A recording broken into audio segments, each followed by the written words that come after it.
सरस्वती शिक्षा समिति के इस YouTube चैनल पर एक बार आप सभी का हार्दिक स्वागत और अभिनंदन है। ज़्यादा से ज़्यादा हमारे इस शिक्षा समिति के चैनल को लाइक करें, सब्सक्राइब करें और शेयर करें।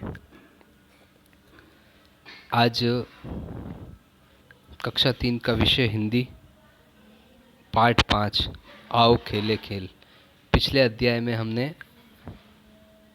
कुछ खेलों के बारे में, सामान्य खेलों के बारे में जानकारी प्राप्त की थी। जो पारंपरिक खेल हमारे माता पिता के समय में जो खेले जाते थे उनके बारे में आपको कुछ सामान्य जानकारियाँ दी थी और कुछ खेलों के बारे में विस्तृत जानकारी दी थी।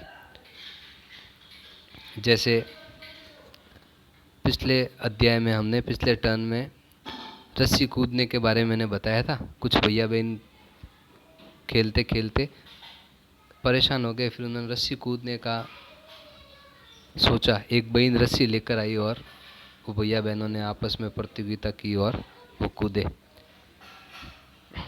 आज हम अन्य 2 प्रकार के दूसरे खेलों के बारे में जानेंगे। जब भैया बहन रीना, ममता, विमल और राकेश रस्सी कूदने के बाद सब लोग थक गए, तब उन्होंने सोचा कि कोई दूसरा खेल खेला जाए। तब सबने सोचा कौन सा खेल खेला जाए। तो फिर विमल, रानी और सतीश और उसके मित्र ने सतोलिया खेलने के बारे में सोचा। ये देखिए आपके सामने एक चित्र प्रस्तुत हो रहा है जिसमें 6-7 भैया बहन, हाथ में काले रंग की बॉल है और कुछ पत्थर जमाए हुए हैं। तो विमल, रानी, सतीश और उसके मित्रों ने सतोलिया खेलने की सोची। विमल घर से 7 वृत्ताकार पत्थर लेकर आया। ये देखिए आप, सतोलिया खेल में नाम ही सतोलिया है, 7 पत्थर से ये खेल खेला जाता है। तो सबसे पहले विमल ने अपने घर से 7 वृत्ताकार पत्थर लाए और एक के ऊपर एक जमा कर रखे। अब सब ने मिलकर 2 दल बनाए। 2 दल बना दिए। इस खेल में एक भैया के हाथ में बॉल है और उस गेंद से उस पत्थर को, कुछ दूरी से उस पत्थर को मारकर गिराने की कोशिश करता है। जब वो पत्थर गिर जाता है तो दूसरा दल पहले दल के खिलाड़ियों को गेंद से मारता है और पहला दल उन पत्थरों को जमाने का प्रयास करता है। देखिए आप, इस चित्र में आपको दिख रहा है। ये देखिए राकेश दिख रहा है, काले रंग की बॉल लेकर खड़ा है, निशाना लगाने का प्रयास कर रहा है इन 7 पत्थरों को गिराने का। 7 पत्थरों को गिराने का। ये देखिए राकेश के हाथ में बॉल है। अब सतोलिया खेल कैसे खेला जाता है मैं आपको समझाऊंगा। यहाँ पर मेरा पॉइंटर चल रहा है। जिसके हाथ में बॉल है उसका नाम है राकेश। क्या नाम है? राकेश। राकेश इस बॉल से इन पत्थर पर निशाना लगाने का प्रयास कर रहा है। जब ये निशाना लगेगा तो पत्थर गिर जाएंगे। पत्थर गिरते ही राकेश के दल के जितने भी लोग हैं वो भागने लगेंगे और सामने वाले दल के जो हैं वो बॉल पकड़ने के लिए दौड़ेंगे।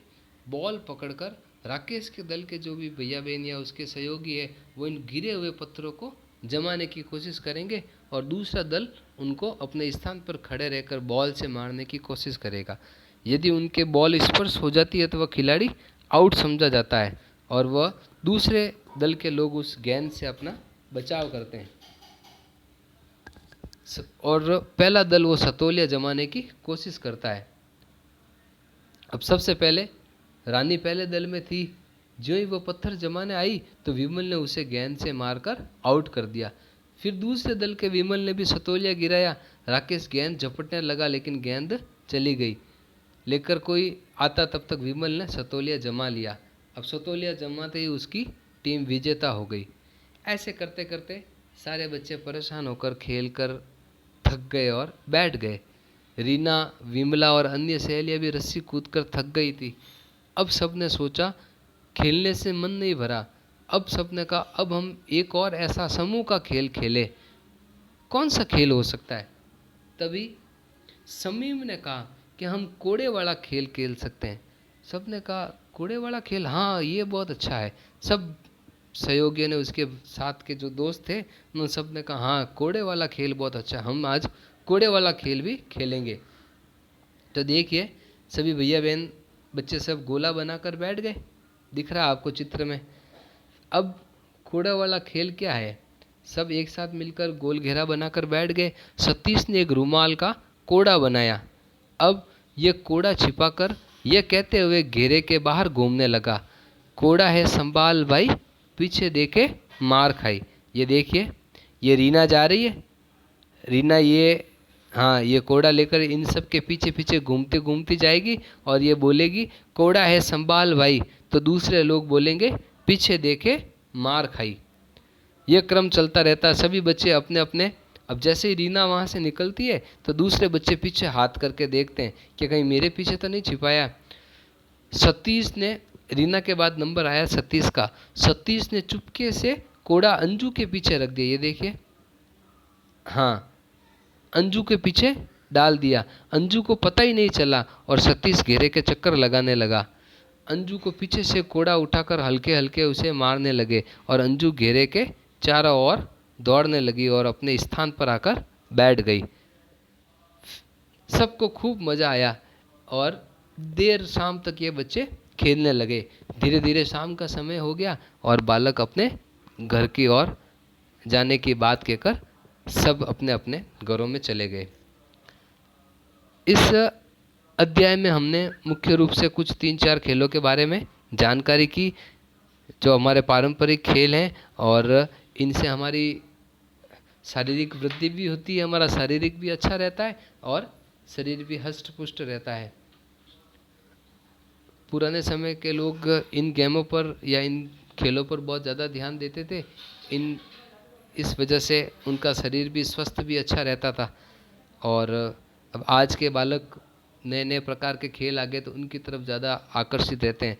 इन खेलों के माध्यम से बिना किसी साधन में आप समूह के साथ खेल सकते हैं। जैसे अपन ने किन किन खेलों के बारे में जाना, सतोलिया के बारे में जाना, हम लोगों ने कोड़े वाला खेल देखा, हमने रस्सी कूदने वाला देखा जिसमें एक साथ में 15, 10, 20 इतने लोग उसमें हिस्सा ले सकते हैं।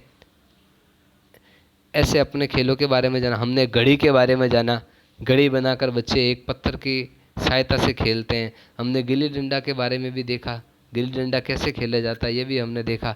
इस प्रकार से कई कई तरह के हमने खेल देखे। हम भी सभी भैया बहनों को इस प्रकार के पारंपरिक खेलों की सूची बनानी चाहिए और उनसे हम क्या क्या सीख सकते हैं या उन खेलों को किस तरह से खेला जाता है उसके बारे में हमें ज़्यादा से ज़्यादा जानकारी अपने घर में जो वरिष्ठ लोग हैं, माता पिता है, चाचा चाची है, ताऊ जी ताई जी हैं, दादा दादी है, नाना नानी हैं, उनसे इनके बारे में जानकारी प्राप्त कर सकते हैं। और जब भी आप मोहल्ले में एक साथ इकट्ठे हों तो शाम के समय ये खेल खेल सकते हैं। इस खेलों को अपने जीवन में व्यवहार में लाने से हमारी शारीरिक दृष्टि से भी हम मजबूत रहेंगे और हमारा आत्मविश्वास भी इन खेलों को खेलने से बढ़ता है। चूँकि इंडोर जो गेम होते हैं, कैरम है, शतरंज है, लूडो है या और कोई है, इसमें मानसिक विकास तो हो सकता है लेकिन हमारा शरीर का पूर्णतः विकास इन पारंपरिक खेलों को खेलने से ही होगा। तो हम सभी एक बार इन पारंपरिक खेलों को पुनः जीवित करें और ज़्यादा से ज़्यादा जानकारी, अभिभावक भी अपने भैया बहनों को इनके बारे में ज़्यादा से ज़्यादा जानकारी दें। स्वयं के हमारे समय में जो खेल खेले जाते थे उनके बारे में भी बच्चों को जानकारियाँ दें, जिससे बच्चे आपसे सीखकर उनको खेलों को आगे बढ़ाएं और खेल के महत्व को जान सकें। इस अध्याय में खेल के माध्यम से, खेल के माध्यम से आपको कुछ खेलों के नियम के बारे में बताया और खेलने का तरीका कैसा होता है उसके बारे में भी बताया। अब कुछ लघु प्रश्न स्वनिर्मित मैं आपके सामने देख रहा हूँ, तो इसे आप अपनी अभ्यास पुस्तिका में सुंदर अक्षरों में दिनांक और अध्याय का नाम लगाकर करेंगे। पहला प्रश्न है, रस्सी के छोर किसने पकड़े?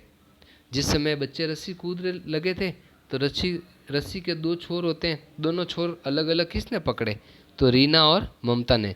रस्सी के छोर किसने पकड़े? रस्सी के छोर रीना और ममता ने पकड़े। चचेरे भाई बहन किसके आए थे? चचेरे भाई बहन आशीष के आए थे। सतीश ने कोड़ा किसके पीछे डाला? कोड़े वाले गेम में, कोड़े वाले खेल में सतीश ने कोड़ा किसके पीछे डाला? सतीश ने कोड़ा अंजू के पीछे डाला। कोड़े वाला खेल किसने खेलने के लिए कहा? कोड़े वाला खेल किसने खेलने के लिए कहा? तो कोड़े वाला खेल शमीम ने खेलने के लिए कहा। कोड़े वाला खेल शमीम ने खेलने के लिए कहा। ये 4 लघु प्रश्न आज का इस अभ्यास प्रश्न में आपको अभ्यास पुस्तिकाओं में सुंदर अक्षरों में अच्छे लेख से इन 4 अभ्यास प्रश्नों को करना है। अगले टर्न में इसके कुछ कठिन शब्दार्थ और पाठ के जो अभ्यास प्रश्न हैं वो हल करवाए जाएंगे। इस पाठ को पढ़ने के बाद में, समझाने के बाद में मोटे मोटे तौर पर आज के बाद आप पारंपरिक खेलों के बारे में जान चुके हैं और आशा है आप इन खेलों को अपने व्यवहारिक जीवन में भी इसको उतारने का प्रयास करेंगे और संभव हो सके तो ज़्यादा से ज़्यादा इनको खेलने का भी प्रयास करें और अपने घर में जितने भी वरिष्ठ लोग हैं उनसे उन खेलों के बारे में जानकारी प्राप्त करें और अपने शारीरिक विकास के लिए और इस प्रकार के आनंदमय खेलों की जानकारी प्राप्त करें और उनको खेलने का प्रयास करें। इसमें सारी प्रकार की शारीरिक गतिविधियां जैसे कूदना, दौड़ना, भागना, पकड़ना, फेंकना, सारी क्रियाएं इन खेलों में आ सकती है और हमारा शारीरिक भी बहुत अच्छा हो सकता है और शारीरिक के लिए संपूर्ण प्रकार की क्रियाओं का भी इन खेलों के माध्यम से अपन कर सकते हैं। अंतिम बात खेल के माध्यम से आपको बताना चाहूँगा, खेल भावना से, जो खेल को हम खेल की भावना से खेलते हैं तो इसका फ़ायदा क्या मिलता है? खेल भावना से आपसी सहयोग, एक दूसरे का सहयोग करने की भावना आती है, अनुशासन आता है, खेल को हमेशा अनुशासन से खेलना चाहिए, सद्भाव, एक दूसरे के प्रति अच्छे भाव, धैर्य और साहस आदि गुणों का भी विकास होता है। इन खेलों के माध्यम से एक दूसरे में हमें सहयोग की, अनुशासन की, सद्भाव की, धैर्य, साहस और इन गुणों का हमारे व्यक्तित्व निर्माण में भी विकास होता है और व्यक्तित्व निर्माण के लिए भी ये सारे खेल हमारे लिए बहुत उपयोगी है। इसलिए आशा करता हूँ आप भी ज़्यादा से ज़्यादा इन सभी पारंपरिक खेलों से जुड़े और इन खेलों की परंपरा को आगे बढ़ाने का काम करें। जय हिंद, वंदे मातरम।